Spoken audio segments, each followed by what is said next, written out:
Good morning students, how are you. हाँ बेटा, मुझे पता है आप बड़े समझदार हैं, पूरे प्रिकॉशंस ले रहे हैं। वेरी गुड, ऐसा ही करना है आपने। ये बच्चे, आपको मैं एक बात बताऊं, ये जो एजुकेशन होती है ये एक ऐसा धन होता है बेटा कि जो आपसे कोई भी नहीं छीन सकता। इसलिए आपने, अब तो आपके पास बहुत टाइम है। पहले तो फिर भी आप स्कूल आते थे जाते थे, आपका टाइम थोड़ा बहुत वेस्ट होता था आने जाने में, लेकिन अब तो आपने कहीं जाना भी नहीं है, कहीं रिश्तेदारों के भी नहीं जाना है, बाहर भी नहीं निकलना है, तो आपके पास टाइम ही टाइम है ना। तो आपने इस टाइम का पूरा सदुपयोग करना है, ठीक है। आपने बिल्कुल आराम से टाइम टेबल बनाओ और घर बैठ के इसको पढ़ो। अब मैं बेटा आपके लिए एक नए लेसन के साथ आ रही हूँ आपको पढ़ाने के लिए। ये एक कविता है, उसका नाम है प्रेयर, और उसके राइटर हैं Pirzada Ghulam Ahmad Mahjoor. Pirzada Ghulam Ahmad Mahjoor, popularly known as the Sher-e-Kashmir, the poet of Kashmir, was born at Bittigam, Pulwama on 1st August 1887। Pirzada Ghulam Ahmad Mahjoor ये जो कवि हैं, जिनको शेर कश्मीर के नाम से जाना जाता है, इनका जन्म हुआ था बिट्रीगाम, पुलवामा में। और कब हुआ था? 1 अगस्त 1887 को। He is considered herald of didactic poetry in Kashmiri language. इन्होंने ये कश्मीरी भाषा में जो कविताएं लिखते थे वो मॉरल एजुकेशन पे ज़्यादा लिखते थे। इनकी कविता में ज़्यादा उपदेश होता था। He was the first poet of Kashmiri language to incorporate themes closer to life and times of his age. वो अपनी कविताओं में से ऐसे गहरे विषय उजागर करते थे जो मनुष्य के जीवन के बड़े करीब होते थे। Yet his lyrics have the magical appeal as those of Habba खातून। उनकी फिर भी उनकी कविताएं जो थी वो हब्बा खातून के जादुई गीतों की तरह मन को भाती थी। His poetry is an emblem of nationalism। इनकी कविताओं में राष्ट्रवाद जो था वो ज़्यादा झलकता था। He stands as a towering figure of transitional Kashmiri poetry from old to new।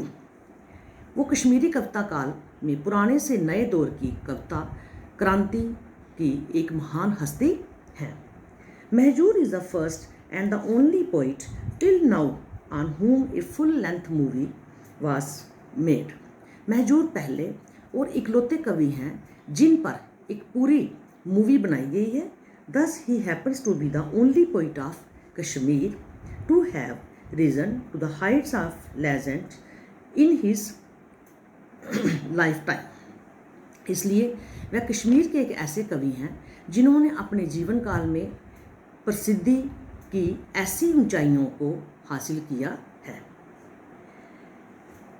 Lord, you are my hope and trust, lead me to the way of truth.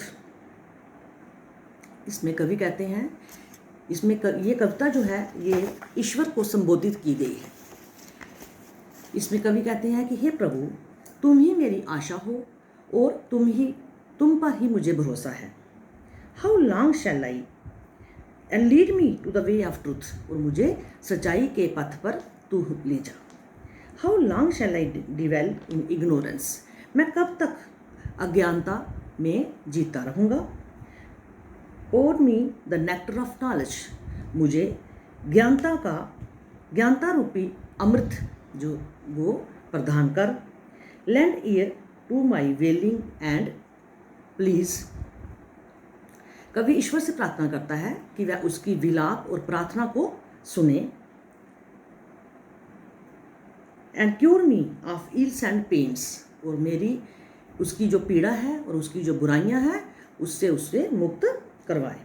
B kind each movement to me, let me never feel in want. कवि ये चाहता है कि हे ईश्वर, तू हमेशा हर movement में, हर हाल में उसके साथ रहे। And let me never feel in want. और कभी भी मुझे किसी चीज़ की ज़रूरत महसूस ना। Save me from sloth, infirmity and doubt. हमेशा हे ईश्वर, तू हमेशा मुझे आलस से, कमजोरी से और संदेह भरी ज़िंदगी से दूर रख। Surcharge my heart with passion, zest and hope. और मेरे हृदय में, मेरे दिल में जोश, उत्साह और आशा भर दे। Let me not ever chant the sleep inducing tales. कवि ये चाहता है कि मैं कभी भी ऐसे गीत ना गाऊं जो मुझे नींद और आलस की ओर ले जाएं, जिनको सुनकर मुझे नींद और आलस आए। Let me sing the songs which infuse life into the dead. मैं हमेशा वो वाले गीत गाऊं, मैं ऐसे गाथाएं गाऊं, ऐसे गीत गाऊं जिसको सुनने से मरे हुए में भी जान आ जाए। Let me sing of that which inspires people with love. कवि ऐसे गीत गाना चाहता है कि जिसमें जो लोगों में प्यार और जोश, प्यार से जोश भरते हैं। And causes all bitterness and hatred to vanish। और तमाम पूरी नफ़रत और कड़वाहट जो है वो उसको ख़त्म कर दे। कभी ऐसे गीत गाना चाहता है कि जिससे सारी कड़वाहट उसकी जो है, वो नफ़रत उसकी जो है वो ख़त्म हो जाए। You brought me to bloom with the earliest vernal breeze. कभी चाहता है कि ईश्वर उसके दिल में सबसे पहले होने वाली बसंत हवाओं से भर दे। Let not the burning heat of summer wither me grey. और वह ये नहीं चाहता कि कोई भी असुखद और निराशाजनक बात जो है उसके जोश को, उसके दिल में जो जोश है उसको ठंडा कर दे। Like dew how long shall I wait for the first flash of the sun. कभी यहाँ पर अपनी तुलना जो है, अपना कंपैरिजन जो है वो ओस के साथ करता है। ओस आप जानते हो ना क्या होती है? जब सुबह आप उठते हो तो घास के ऊपर वो बूंदें पड़ी होती हैं, वो ओस होती है, चांदी की तरह चमकती हैं। जब सुबह आप उठते हो देखते हो ना घास में बूंदें पड़ी होती हैं, उसको ड्यू कहते हैं, वो ओस होती है। तो let me like dew how long shall I wait. तो वो कभी कहता है कि मैं कब तक ओस की तरह सूरज की पहली किरणों का इंतज़ार करता रहूँगा, क्योंकि जब तक सूरज की किरणें नहीं निकलती तब तक ओस को ऊपर उठने की शक्ति नहीं मिलती। Awaken me with the flowers in the first stroke of the dawn।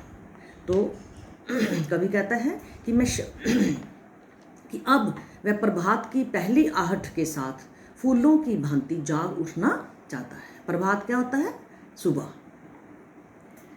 In form I am a man, in substance far from humanity. कभी कहता है कि शक्ल देखने में तो मैं एक मनुष्य हूँ, मैं आदमी हूँ, लेकिन मैं ह्यूमैनिटी से दूर हूँ। ह्यूमैनिटी क्या होती है? इंसानियत, कि इंसान में इंसानियत होनी चाहिए ना, मानवता, है ना? तो मैं मानवता से बहुत दूर हूँ। Subject me not to trials, shame not my human form. कभी ईश्वर से कहता है कि हे ईश्वर, मेरा बार बार इम्तिहान मत ले, ठीक है? और मुझे मेरी इस इंसानी शक्ल को लज्जित मत कर। Forsaken by men am I and so they call me Mahjoor. कभी स्वयं को बिल्कुल अकेला महसूस करता है क्योंकि उससे दूसरों ने त्याग दिया है, इसी कारण उसे महजूर कहते हैं। People may desert me thus but you don't abandon me Lord।